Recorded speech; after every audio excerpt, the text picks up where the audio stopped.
El 2 de julio de 1994, una joven de 12 años fue raptada al norte de California. Con mucha experiencia, el FBI aprendió lo más difícil: actuar rápido, buscar más allá y reclutar voluntarios. Pero las horas transcurrían y las probabilidades de recuperar a la víctima con vida eran escasas. Soy Jim Castro, exdirector del FBI en Nueva York. Agentes y policías tuvieron que buscar en todas partes para hallar a la chica lo más pronto posible.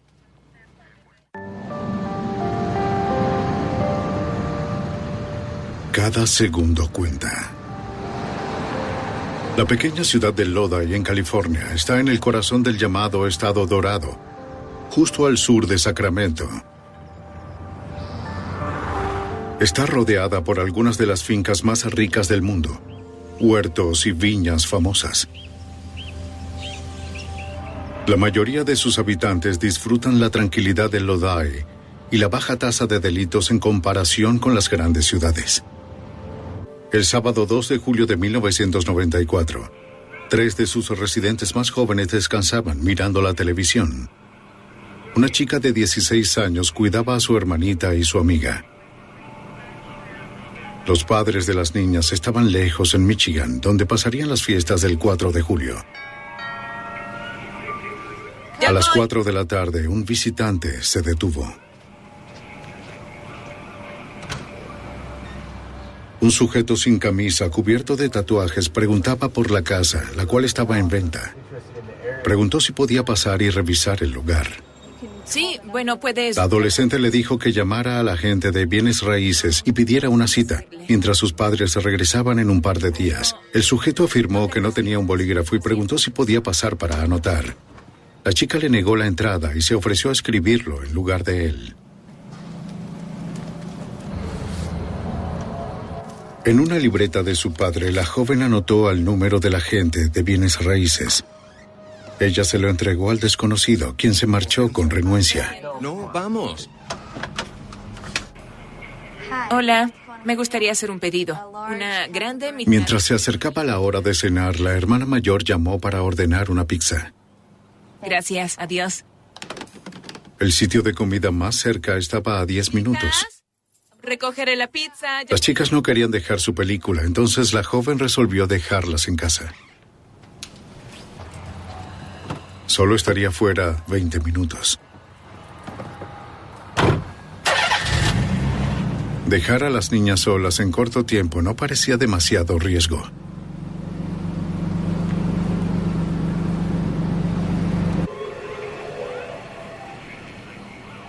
Al poco tiempo de marcharse, el timbre sonó de nuevo. Tal vez tu hermana olvidó las llaves. La hermana menor fue a responder. Hola, estuve aquí hace poco y hablé con una chica. El sujeto sin camisa había vuelto. Quería saber si podían prestarme una guía telefónica. La pequeña buscó una guía telefónica en la cocina.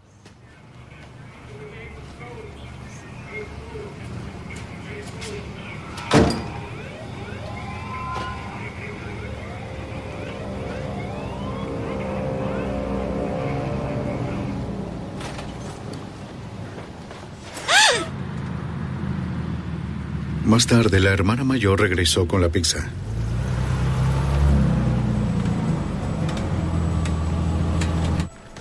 Llamó a las jovencitas, pero ninguna respondió.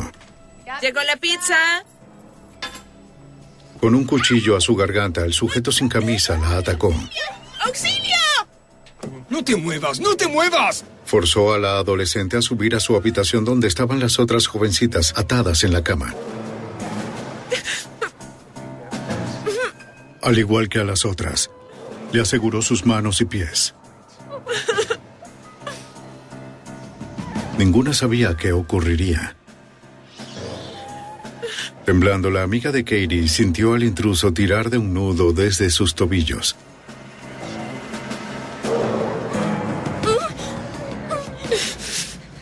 Entonces la sacó de la habitación.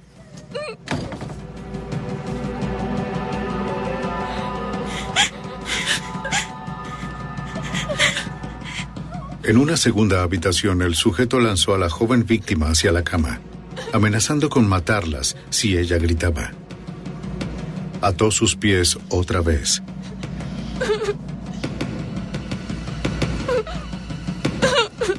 Ni una palabra.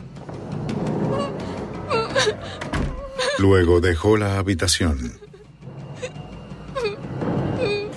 Mientras tanto, la jovencita trató de desatarse como pudo.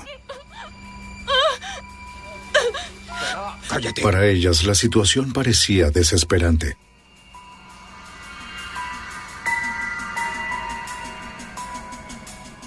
Tras varios momentos agotadores, la amiga de Katie encontró cómo liberar sus manos.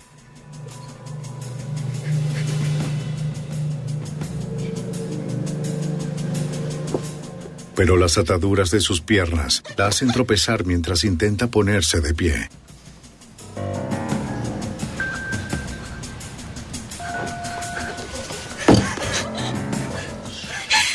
Escuchó pasos y lamentos de su amiga provenientes del pasillo. La chica se deslizó dentro de un armario.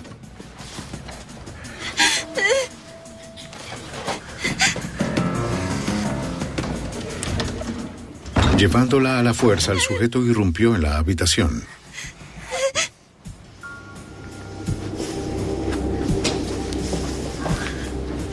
¡Arriba! ¡Arriba!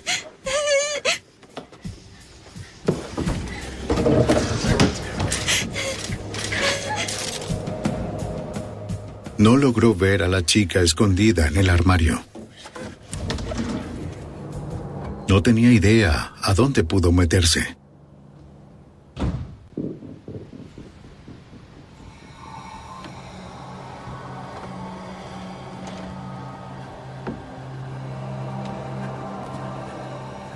Sin oír más movimientos, la amiga de Katie se arriesga y deja su escondite.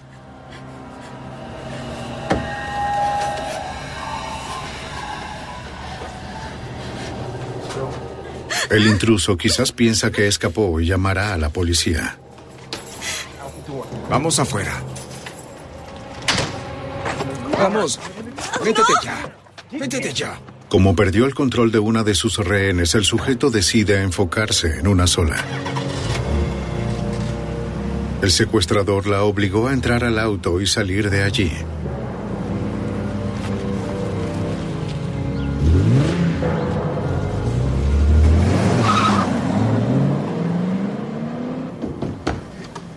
La joven que se ocultaba en el armario encontró a la hermana mayor en la siguiente habitación y la desamarró.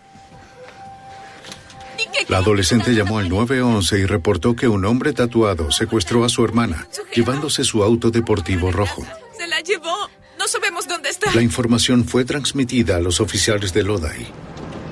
Una respuesta rápida era esencial, ya que las posibilidades de encontrar a un menor secuestrado con vida disminuyen tras las primeras 24 horas. El jefe de la policía de Lodi, Larry Hansen, fue avisado de inmediato para encargarse del caso. La agonía de tener a tus hijos lejos es un temor de todos los padres. Creo que es el temor de una comunidad. Queremos a nuestros hijos seguros y particularmente queremos que estén seguros en sus hogares. La peor violación que le puede ocurrir a un niño es ser secuestrado fuera de casa. Los oficiales intentaron contactar a los padres de la víctima en Michigan, pero no ocurrió de manera inmediata. Descansaban en una cabaña remota, por lo que las autoridades de Michigan debían informarles sobre el secuestro de su hija. Las dos chicas dejaron la casa y fueron enviadas a un hospital para una evaluación antes de ser entrevistadas. La policía dispuso información sobre la placa del auto deportivo y la descripción de la niña desaparecida. Mi mayor temor era que este caso terminara como muchos otros, que tuviéramos un homicidio. Tú tratas de no enfocarte en ello, pero reconoces que el tiempo es esencial. Y ese individuo secuestró a una pequeña por una razón específica, una razón que solo especulamos. Pero solo él sabe en su mente y corazón qué hará. Entonces, nos queda hacer todo lo posible para recuperarla pronto y con optimismo lograrlo. El jefe no perdió tiempo en llamar al FBI. El agente especial Charles Riley de la oficina del FBI en Sacramento sabía que debía actuar rápido si querían hallar a la jovencita. En ocasiones, los secuestros se hacen interestatales y a veces no. El problema es que no sabemos. Y si esperas a saber que haya un nexo interestatal en el crimen, a veces nos frena en el juego de obtener buena información. Entonces lo manejamos de una vez como un secuestro. A las 8 de la noche, más de una hora después del rapto, los expertos del equipo de recuperación de evidencias del FBI y el Departamento de Justicia de California inspeccionan las habitaciones donde estuvieron las jóvenes cautivas. Durante las siguientes 12 horas, ellos recolectaron vellos y fibras a través del lugar. Los expertos también limpiaron las superficies para buscar huellas digitales. Esperan que algún rastro de evidencia ayude a identificar al agresor desconocido.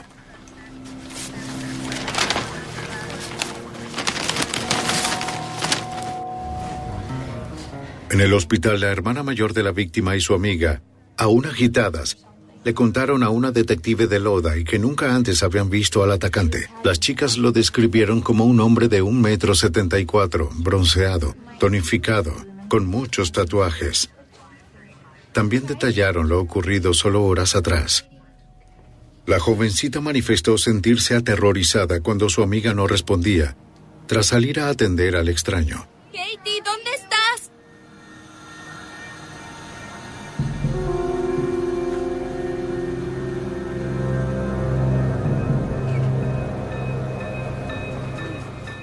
La chica la encontró en la cocina con un hombre sujetando un cuchillo contra su garganta. Por instinto, la chica trató de proteger a su amiga, pero el agresor era demasiado fuerte. El sujeto forzó a ambas a subir hasta las habitaciones. La hermana mayor llegó momentos más tarde. Las niñas dijeron que fueron amenazadas de muerte si no cumplían sus exigencias. Sintieron pánico al preguntarse qué habría hecho con la chica secuestrada. Como únicas testigos, tenían que dar mayores detalles al retratista lo más pronto posible. Para los residentes del norte de California, este crimen resultaba muy familiar. En menos de un año, una joven de 12 años originaria de Petaluma, llamada Polly Klaas, había sido secuestrada y más tarde se comprobó su asesinato. Nuestro caso tenía extrañas similitudes con el ocurrido con Polly Klaas. Había 3 chicas en el domicilio, al igual que en el caso de Polly Klaas.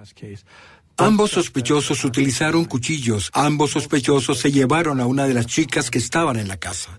Aunque el asesino de Polly Klaas estaba detrás de las rejas, la policía esperaba que el desenlace del caso actual no terminara en tragedia.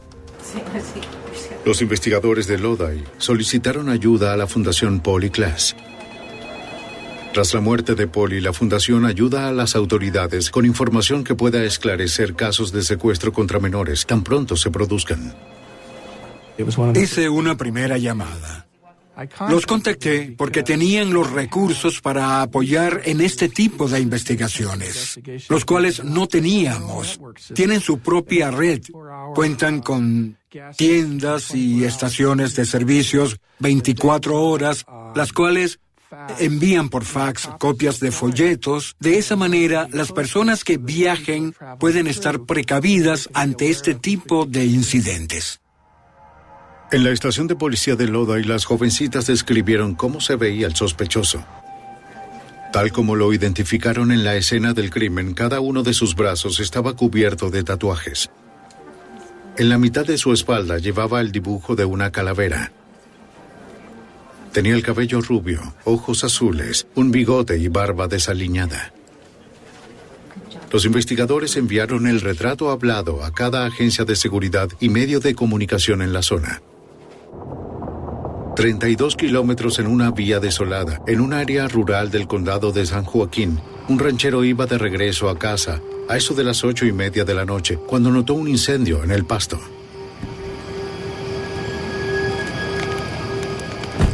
A lo lejos observó un auto deportivo aparentemente abandonado con sus puertas abiertas. Un auto deportivo en mi propiedad. Envíen a alguien inmediato. Llamó al 911.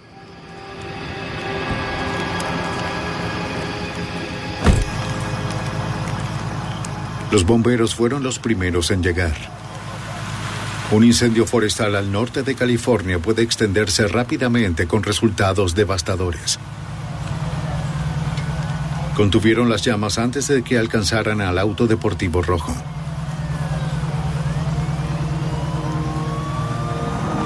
El alguacil de San Joaquín, teniente Mike Padilla, llegó momentos más tarde.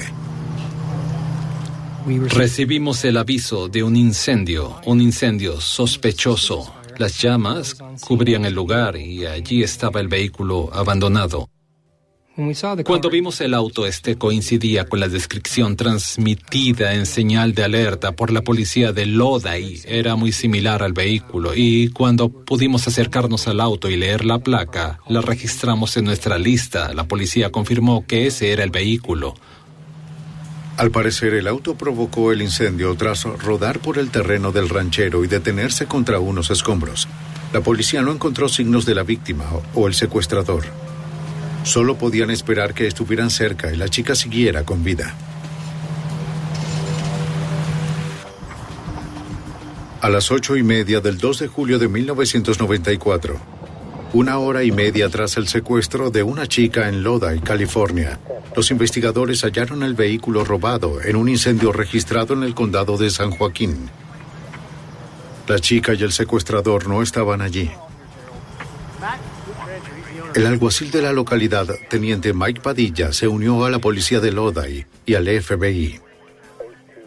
El teniente de Lodi llegó y nos reunimos en la escena y llegamos a pensar si era posible que nuestra víctima estuviera en el maletero del vehículo y aunque es un auto pequeño, sería lo suficientemente grande para meter a una chica.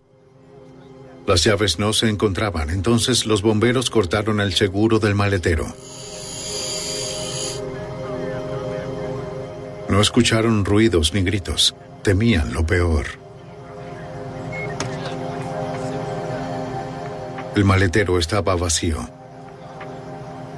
Aunque no encontraron nada dentro o cerca del vehículo que indicara el paradero del sospechoso, el auto deportivo se convirtió en el nexo de la búsqueda, de acuerdo al agente especial del FBI, Charles Riley. No sabíamos si la víctima y el agresor estaban cerca del auto o su posición. Actuábamos bajo una premisa que podían estar muy cerca. Nuestra mayor preocupación era hallar a la víctima a salvo y hallar al sujeto si era posible. Como el área era muy remota, era improbable que el asaltante hubiese robado otro vehículo y hubiese huido de la zona. Era más probable que estuviera a pie, por lo que tomó a la víctima de 12 años de edad y la movió a través del terreno escabroso. El teniente de la policía de Lodi, Gerald Murray, estaba consciente que las probabilidades de hallarla con vida disminuían. Por estadísticas, es usual que una víctima no viva mucho una vez que entra a una zona rural y el agresor tenga el control, al igual que este tipo de situación. Entonces, estábamos muy preocupados por cómo ella vivía esta experiencia. Teníamos que enfocarnos en lo que sabíamos. Nosotros teníamos los recursos, el entrenamiento y el personal que buscaría y hallaría a esta persona. A las 8:45, el FBI y la policía local tenían helicópteros en la escena.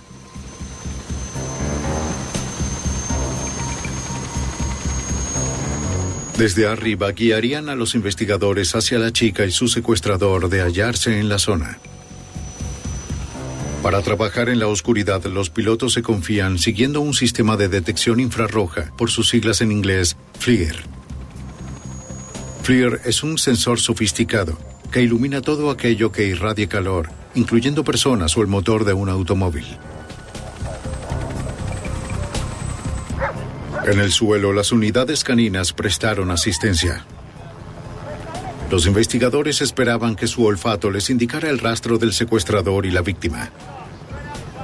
Los perros guiaron a los expertos hacia la maleza, pero después de 1,5 kilómetros el sendero se volvió frío. No tomó mucho tiempo para que el alguacil de San Joaquín, teniente Mike Padilla, se diera cuenta que para cubrir todo el terreno necesitarían más personal. Aunque somos un departamento más grande que Lodi, esto era incluso más grande que un área que pudiéramos manejar solos, y por eso activamos un operativo de asistencia mutua, algo que hacemos en California, y podemos activar tantos condados como necesitemos para recibir ayuda, y en este caso creo que activamos 10 condados y la respuesta fue realmente increíble. Los alguaciles del condado de San Joaquín también despacharon su autobús móvil para ayudar a coordinar la búsqueda. El autobús podía actuar como el cuartel de operaciones para recibir y enviar información y delegar asignaciones para todas las agencias. Podía moverse a cualquier parte si en algún momento fuese necesario. Los alguaciles de San Joaquín y los bomberos suministraron mapas de vías e imágenes topográficas de toda la región. Su familiaridad con la zona sería un recurso invaluable para ayudar al FBI y la policía de Lodi para cubrir 3 kilómetros, la máxima distancia que podían manejar con personal limitado. Su primera tarea fue establecer un perímetro tal como lo cuenta el agente especial del FBI Charles Riley. Desconocíamos el tiempo desde que llegó por primera vez el auto hasta que eran buscados, tanto la víctima como el agresor. Así que intentamos establecer un perímetro en un punto que funcionara. En este caso escogimos las vías de la zona donde fue hallado el auto. Por desgracia, esas vías eran de gran distancia. Debíamos revisar en cada dirección y teníamos que inspeccionar el perímetro para asegurarnos que nadie dejara esa área. Las unidades de patrullaje de California, las autoridades de San Joaquín y la policía de Lodi encabezaron una vigilancia a lo largo de las rutas más largas dentro y fuera del área. El perímetro se extendió 1,5 kilómetros por toda la zona donde fue hallado el auto deportivo. Varios helicópteros permanecían en el aire con la esperanza de detectar a la jovencita y su secuestrador. Dentro del perímetro, equipos de búsqueda interrogaban a los residentes a lo largo del terreno montañoso. Consideraron la posibilidad de que el sospechoso conociera a alguien en la región. Agentes y oficiales suministraron una descripción del secuestrador y su víctima y preguntaban a los propietarios si habían visto algo inusual en las últimas horas. Nadie tenía información y se sorprendían de conocer sobre el intenso operativo. Con la asistencia del Departamento de Alguaciles del Condado Calaveras, pudimos asignarles una búsqueda de propiedad en propiedad. Primero que todo, en las estructuras de cada una. Segundo, contar todos los vehículos, equipo de agricultura, equipos todoterreno, ese tipo de cosas. Y también informar a los residentes qué hacer en caso de que vieran a la víctima o al sospechoso. Había muchas dependencias y graneros en una distancia corta desde el auto abandonado. Los propietarios se dirigían a los oficiales y agentes y les permitían buscar en cada estructura. Tras 2 horas, nadie obtuvo rastro del sujeto tatuado o la jovencita. Debido a lo extenso de la zona, los oficiales pegaron cintas amarillas al frente de cada propiedad que habían estado. Así el siguiente grupo sabría cuál localidad ya estaba registrada, pero a pesar del trabajo, el terreno irregular aún favorecía al sospechoso. Cuando regresaban, preguntábamos, en aquella localidad, ¿era posible que alguien se escondiera allí? Por desgracia, muchas veces, ellos decían es posible. Tendría que quedarse quieto, tranquilo y oculto, pero era posible. A las 11 de la noche, tras 4 horas desde el incidente, los investigadores aún desconocían si la joven estaba viva o muerta, y no sabían si ella o el agresor seguían en la zona. Los investigadores esperaban que el alertar al público en las noticias los llevaría a otras pistas. El jefe de la policía de Lodi, Larry Hansen, ofreció una rueda de prensa para responder a toda la comunidad, incluyendo a sus hijos. Tengo 5 hijos. Mi hija menor tenía 5 años de edad en ese momento y estaba consciente del incidente que ocurría. Ella me veía en televisión, le hablaba a mi esposa, le hacía preguntas. Ya saben, ¿hallaron a la chica? ¿Hallaron a la chica? Por desgracia, la esposa de Hansen le respondía que no. Con el paso de las horas desde el incidente, La supervivencia de la joven desaparecida parecía improbable. 3 de julio de 1994, 5 de la mañana. Más de 10 horas habían pasado desde el secuestro en Lodi, California. El FBI y una docena de agencias mantenían un perímetro de 3 kilómetros en el condado de San Joaquín, donde creían que el secuestrador había huido con la jovencita. Más de 100 oficiales, incluyendo al teniente Gerald Murray, lidiaban con cómo continuar mientras existía una devastadora incertidumbre. Estábamos muy preocupados. Es decir, ¿debíamos seguir ahí? ¿Perdemos nuestro tiempo aquí? ¿Están al sur de la autopista 26 y los perdimos? ¿Le hará más daño? ¿Cometerá un homicidio? ¿Qué se supone que hará? ¿Irá acaso a secuestrar a otra víctima o tomará un rehén? Tienes mucho en tu cabeza y piensas lo mejor para prevenirlo. Mientras la búsqueda continuaba, un equipo de la policía local y agentes del FBI permanecieron en el comando ubicado en la biblioteca de Lodi. Coordinaban docenas de oficiales nuevos y voluntarios que querían ayudar. Sí, agente. El agente de policía Charles Riley ayudaba en la búsqueda. ¿Qué edad tiene? Pues la búsqueda fue organizada en pequeños grupos y a cada uno se le asignó un sector de la investigación. Creo que eran 4 o 5 personas por equipo, así podían extenderse y cubrir una zona. Asignamos zonas cercanas a cada grupo hasta cubrir el área como un mosaico y luego se reportaban de vuelta al comando. Tan pronto salió el sol, los equipos tomaron ventaja de la luz. Iniciaron búsquedas en toda la región con la esperanza de hallar alguna señal de la joven o su asaltante, quizás aún en el área. El agente del FBI, Charles Riley, ayudó a coordinar estas pesquisas minuciosas. Les dijimos antes de partir que podíamos hallar cosas que resultaran evidencia para el caso. Podíamos hallar ropa, cualquier cosa relacionada. Uno de los problemas era que no sabíamos qué elementos podían estar relacionados o no. Por eso no queríamos dejar pasar por alto cualquier cosa que pudiera ser evidencia. Les dijimos que si hallaban algo conectado al caso, lo marcaran y llamaran. A las 11 de la mañana, los investigadores cubrieron todo el territorio hasta el suroeste, en el perímetro establecido en la autopista 26.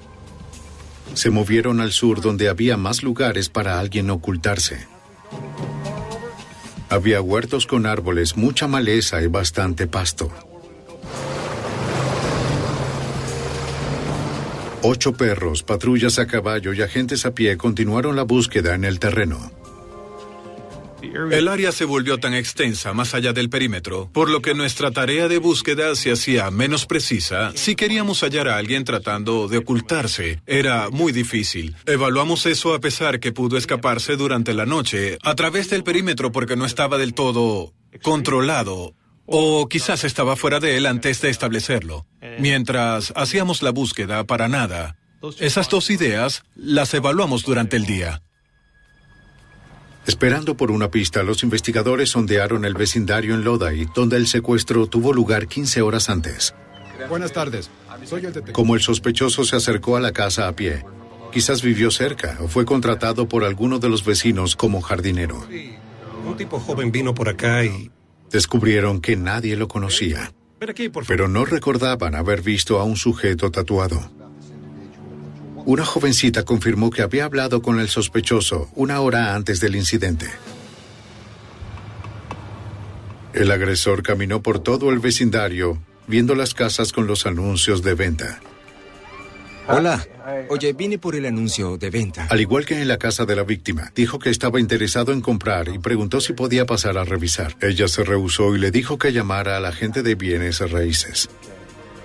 Pero no quedó satisfecho. Como continuó insistiendo, el padre de la chica se acercó para ver con quién hablaba su hija. Solo preguntaba si podía ver la casa. Después regreso. Al ser sorprendido, el posible intruso dejó la propiedad. Tenía tatuajes en sus brazos, bigote. La descripción de la joven sobre el sujeto coincidía con la elaborada por otros testigos. Parecía que el atacante buscaba la oportunidad de asaltar jovencitas. de acuerdo al jefe de la policía de Lodi, Larry Hansen.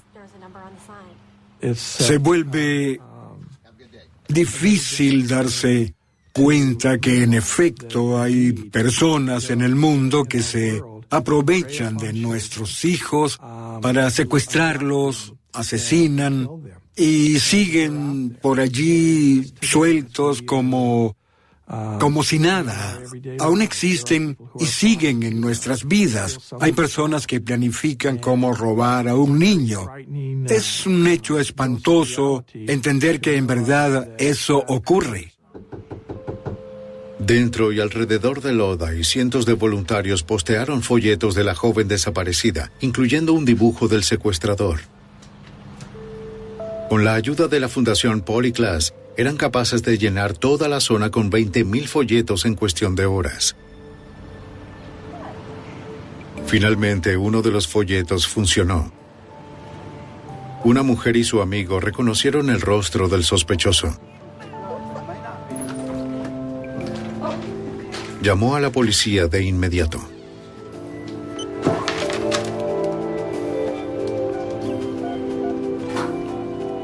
¿Hablo con la policía de Lodi? La mujer le contó a un detective que le parecía que el hombre del dibujo podía ser su hijo de 25 años, Stephen Reese Cochran. Sí, sobre la pequeña. Desde el comando en la biblioteca de Lodi, un oficial ordenó a los investigadores ir hasta su casa y tomar su declaración. Entiendo.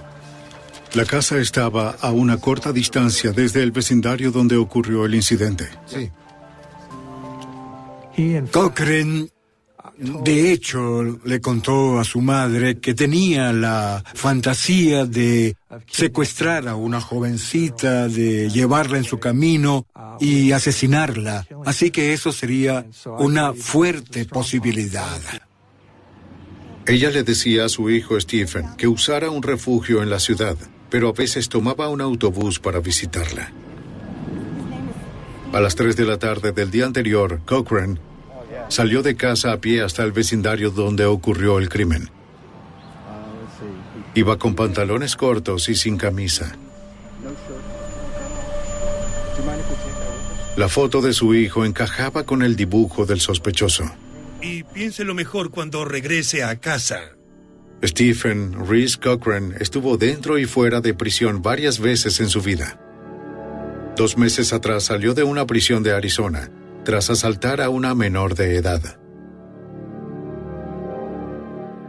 El FBI nos ayudó con una copia de las huellas de Stephen Cochran, enviadas por fax. Teníamos unos buenos expertos en el Departamento de Justicia. Levantaron las huellas dentro de la casa, compararon las huellas del señor Cochran y fue una clara coincidencia. De inmediato, la policía publicó su fotografía en los medios. Esa tarde, 17 horas después del hecho, un ciudadano llamó a la policía para contarles que vio al fugitivo en un estacionamiento a 40 kilómetros de Lodi. Había una jovencita con él, la cual gritaba al momento de subir al vehículo. La policía debía actuar rápido, si querían rescatarla antes que volviera a desaparecer.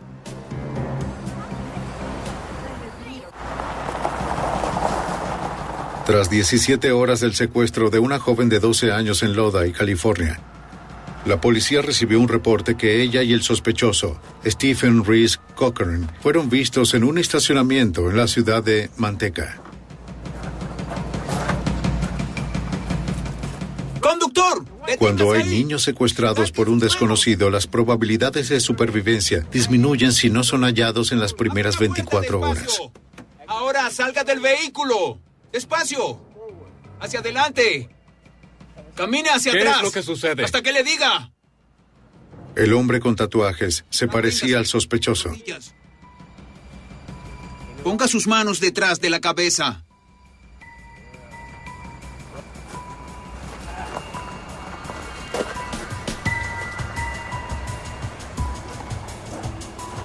Pero no se trataba de Stephen Cochran. La jovencita era su hija, no la pequeña secuestrada. El error de identidad fue uno de los tantos agregados por el teniente de la policía de Lodi, Gerald Murray. Había reportes durante la búsqueda del sospechoso que resultaban en falsos positivos, pero igual debían ser investigados y revisados, lo cual agregaba confusión al proceso. Por ahora, más de 400 oficiales y voluntarios servían en la búsqueda en San Joaquín, donde el agresor abandonó el vehículo robado 18 horas antes. Aún no habían señales, ropa o pisadas del sospechoso o la chica. Aunque el fugitivo hubiese perdonado la vida de la joven, su condición estaría en peligro con el calor al norte de California, sobre todo si estaba atada o herida. Comienzas, con el pasar del tiempo, a sentir que obviamente lo peor va a suceder. Conversé con varias personas en el comando. Nos sentábamos a discutir todas esas emociones y sentimientos. Es una forma de desahogarse, creo que por salud mental. Siempre que concluyes, sientes un segundo aliento, otra ráfaga de esperanza, algo más que hacer, otra manera de organizarse, otro paso que logre un buen resultado. A las 2 de la tarde, un auto se acercó hasta los oficiales, en una vía dentro de los 3 kilómetros del perímetro. El residente se conmovió tanto con el caso que sintió la obligación de ayudar. El voluntario condujo por las carreteras de la zona, revisando los campos, buscando alguna señal de la víctima o el atacante. Charles Riley, agente del FBI, afirmó que su colaboración marcó una diferencia. Las pesquisas seguían, sobre todo en el área del sur, la zona alrededor del arroyo y el follaje pesado. La búsqueda siguió en esa área cuando un auto en la vía vio a una persona. Era una zona donde no teníamos equipo de búsqueda. Justo después de que el conductor dejó su residencia, vio a un hombre sin camisa merodeando en el pasto.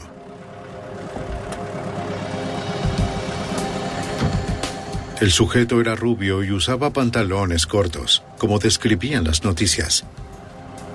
El testigo estaba seguro que era el sospechoso, pero la niña no estaba a la vista.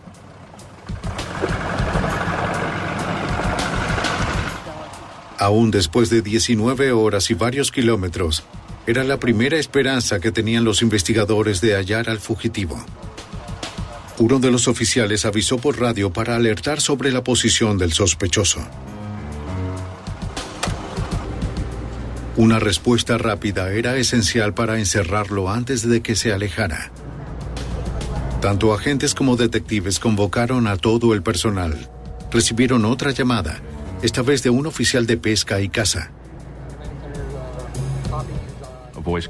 Una voz alcanzó la radio y decía: hay un sujeto aquí en los corrales de caballos. Era un tipo de pesca y caza que hablaba coloquial por la radio.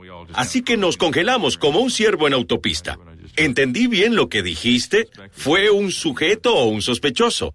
Un sujeto puede ser cualquiera. Podía ser alguien no involucrado. Sí, seguro es el tipo, ya saben. Nos quedamos...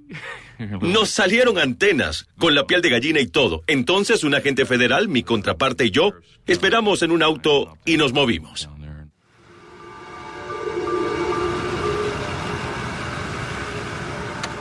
Los oficiales más cercanos a la zona encontraron un molino junto a un comedero para ganado. 3 agentes armados tomaron posición más allá del pasto. Vigilaban en silencio, mientras el sujeto se movía sin la pequeña. Eran capaces de reunirse y esconderse antes que el sujeto alcanzara la colina.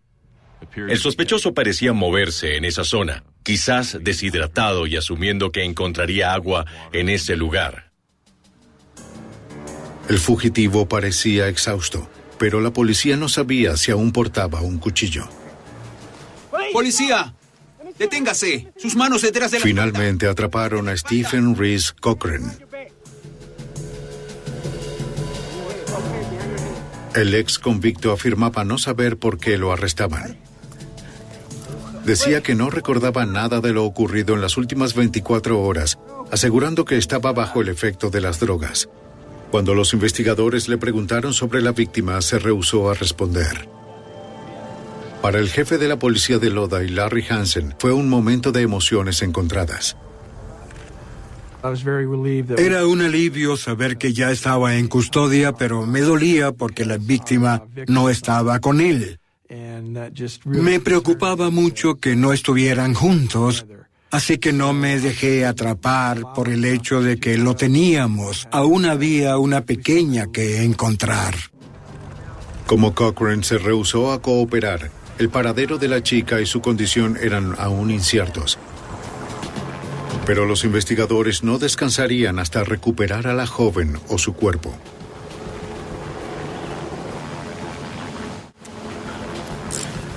En julio de 1994, tras 20 horas de búsqueda, el FBI y las autoridades locales arrestaron al atacante, Stephen Reese Cochran.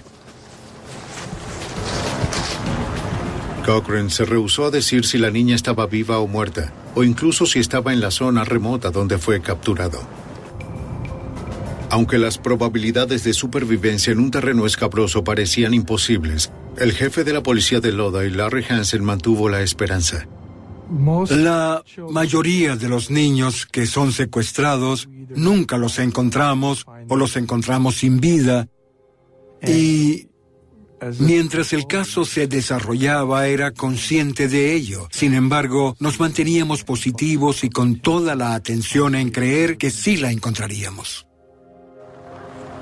Las autoridades luchaban con el qué hacer ahora. 400 investigadores, 10 perros policías y 3 helicópteros buscaban desde el amanecer, pero no eran capaces de hallar ni la más mínima evidencia del paradero de la chica. El teniente de la policía de Lodi, Gerald Murray, evaluó las posibilidades. En ese momento teníamos dos opciones. Intentar seguir el olor del sospechoso desde donde fue arrestado hasta la víctima o iniciar una búsqueda desde el área cercada en la autopista 26. Caminar hasta el norte y con suerte llegar a donde estuviese la víctima. Un gran grupo de voluntarios estaba listo, organizado a lo largo de la zona cerca del pasto, esperando la orden de proceder. Agentes y detectives estaban preocupados si debían dejar pasar a ese grupo al campo. La multitud tal vez dañaría la evidencia o pasaría sobre la jovencita sin verla. Era un momento crítico, y al igual que los investigadores, el agente especial del FBI, Charles Riley, sentía la urgencia. Piensas mucho en las familias porque todos allí tienen una y tratas que sea profesional, pero se convierte en algo personal. Te preguntas si es tu hermana o tu hija. Siempre piensas esas cosas. Los investigadores decidieron que la mejor propuesta era usar perros nuevos para rastrear el olor de Cochran hasta el abrevadero. El problema era que a la unidad canina le tomaría 30 minutos llegar al lugar. Pero los voluntarios no querían esperar.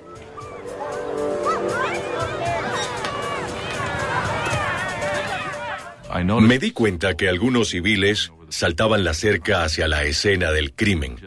Entonces envié al equipo para que desalojasen el área. No escuché o vi el lenguaje corporal de la gente que venía por la línea desde el punto donde cruzaron la cerca. Era obvio que sucedía algo, pero en ese momento no podía distinguir qué decían hasta que alcancé a entender. La multitud gritaba, ¡es ella! ¡Es ella! Como un fantasma, una pequeña figura apareció detrás de la maleza. Nadie podía creer lo que sucedía. La chica estaba viva y se movía para el júbilo de los investigadores. El detective ordenó a los oficiales reunirse con ella. ¡Muévanse, muévanse! ¡Vamos hacia allá, vamos!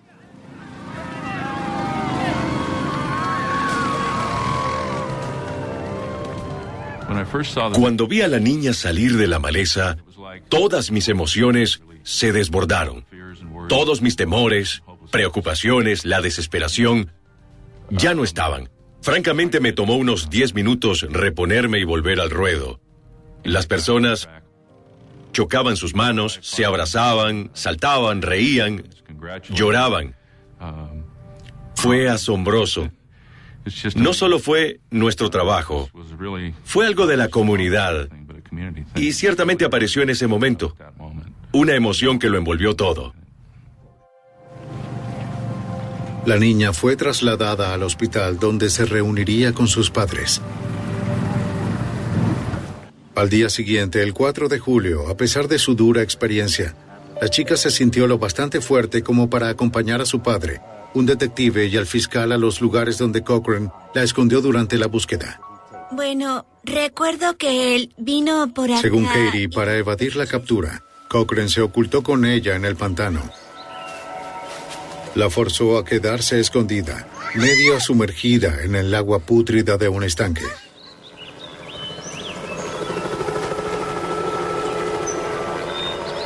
No tenía qué beber y ella no había comido en más de 24 horas. Cochran no dejaba de moverse. No se quedaba quieto por mucho tiempo. Vamos. ¡Cállate!